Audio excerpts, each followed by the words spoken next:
Well, it's nice to be able to address y'all from our new FPL for players only lounge. But I sure enjoyed the scrimmage. That's the main thing. I hope our fans did. It was enjoyable. Weather was super. Nobody got hurt. And there was that right amount of big plays and lack of big plays. In other words, the offense had some plays that were good. The defense stopped them pretty good. So I think it was a great day for us just to go out there and get better. We tried to scrimmage as long as we could with the ones versus the ones and the twos versus the twos, so we create as much competition as we could to give us a better chance to use this day as an evaluation as well as a fun day to have our spring game. And I thought we got a little accomplished. Defense probably didn't have as many subs, and you can see at the end they just got tired. There were too many guys having to play so that we could play other guys on offense. We had numbers of guys that never got in, so the more guys we subbed in at wide receiver, the more time the defensive line had to play over and over again. So you could see that a little bit at the end. But I was real pleased. I saw enough to see that there's a lot of things we still have to improve upon, and a lot of decision making, and a lot of the things that we can do to get better. But overall, though, I'm very pleased. You know, this is the third year in a row that the seniors in this team has had a different offense and a different defense. That's pretty tough on any young man.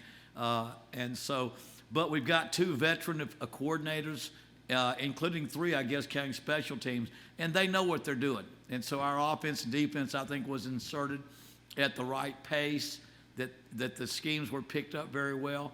And so I think I'm very pleased. This year, unlike last year, I think we're practicing a lot more guys that will be the guys lining up and playing on Saturdays next year. Last year, there were so many guys that came in the offseason. It gave us a different personality. But I see a lot of the guys that will be lining up in our first game against Texas.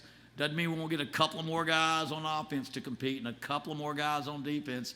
I do think there's a lot of portal transfer activity that's going to happen because, you know, April 30th, the last of April, is the last day you can jump in the portal and be automatically eligible to play. So you'll see probably a little bit of activity, but we're not looking for a bunch. It's not like last year, but I think we could use a little more depth on the offensive line, defensive line. Always use a skilled player here or there or a big play guy somewhere. But we feel like we've got a lot of guys with great leadership and great teamwork and athletic ability that we'll have something to fight with next year going into the season. Anybody have any questions? You mentioned the portal, so that means you'll probably have some attrition of guys going into the portal. Do you anticipate hitting pretty hard to get new guys in? I think we've already had most of our. We've had a couple guys jump in the portal, and we've had some guys jump back out and get back with us, and we've had one stay. And so I think we're pretty set the way we are. I say that because you got to remember, it's not just that you have your top guys going to Division Power 5. You have your guys that are backing up, wanting to go Division 2 and start. So it goes. So you look at all those things, and we really don't want to lose anybody in that regard. I think we had 6 or 7 backup linemen who made decisions to go somewhere where they had a better chance to play. And there's nothing wrong with that, except it gave us no depth, at all with guys that would have moved into backup position. So we'll correct that. We'll get that. That's where you might use your portal to just get your depth numbers back. But the key for us is to do a great job recruiting in April so that we go out there and get the best high school players to commit and decide they want to come, because we think high school seniors will commit in August or during the season to sign in December as opposed. And so you're talking about 2023 guys are the guys we're now looking at. And so that's the big push that we're going to have with our coaches to get numbers. The portal thing would just be an added somebody here or there, not a major influx of players. Yes? For the game today, we saw the changes with the quarterbacks on both sides, producing, scores on the board. What key things did you see that you'll probably be able to have in the ball? Well, I think both of our quarterbacks, will tell you, they both respect each other. They both are talented. They have a very similar skill set. Very similar size. They both run very well, throw very well, and yet they have their own personality. So they both bring their own dynamics and skill set to the offense that kind of matches both of their skill sets. So I think you're going to see you're going to see continued competition at that position. And and there have been years when I played a couple of quarterbacks. There have been years when I played one. And I'm just glad we've got two really guys out there fighting at that position. And then Garrett Common, our third quarter right now, is holding his own there, trying to get himself back to where he was before he had his shoulder surgeries. Any standouts from today? Excuse me? Any surprise standouts from today? You have to look at video. I don't know that, we saw Justin Kimber make some plays. Everybody was glad to see him make plays. He's a young, talented receiver that's just physically has had to mature because he's tall and lean. But he made some really nice plays there. So I don't think anybody thought he would be the guy that made plays, but so good for him. I think we saw number 4 when he goes out there and can play, he can step a step above. But overall, I will have to watch the video to see who stood out today, because we've had 15 days of spring practice, and there's a lot of guys that over those accumulation of days have made more progress than others.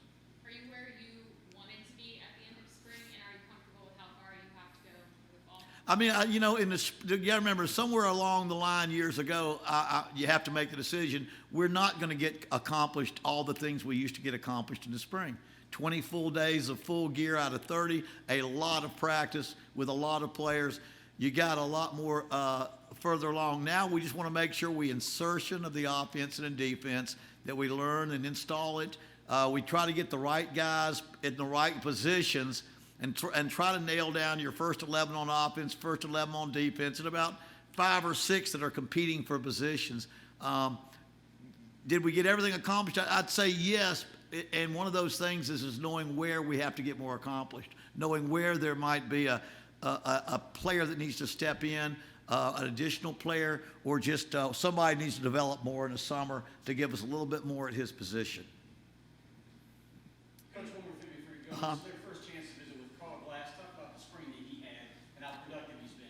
Yeah, when you asked me, is there anything today, I didn't mention Carl Glass because it's so many things, and Carl would be one that I would mention. Over the accumulation of the spring, given the opportunity to play like Carl has been given at a different position, where Zach Woodard had surgery and did not participate, and he's probably one of our best players on defense, but Carl Glass was able to step in at the inside linebacker position and just make his presence known with his hard work and I hate to make his head get big over there, but he runs so well for a linebacker. And I think in our defensive scheme, size is not the big factor. It's how fast you can run to the football from where you are. And he gives us that kind of speed at the linebacker position that I think Coach Koenig wants to have on our defense. So that's been a great, pleasant surprise. I think I counted 14 on the roster from Monroe or West Monroe on our team that are from high schools in Monroe or West Monroe. And I know that's more than any other college in the country. And so we do see a lot of guys that are local stepping up and making great plays on this football team. And as we have made a commitment, we're going to try to build probably the nucleus of our team we think can come from Ouachita Parish and around this area, which doesn't mean we won't go to Texas or we won't go to Florida, but we think we've got the basis of a good football team right here in this parish. And I'm so glad I didn't say county. I'm so glad I said parish. Having been a county guy the first 64 years of my life, I'm now a parish guy. All right. You're right.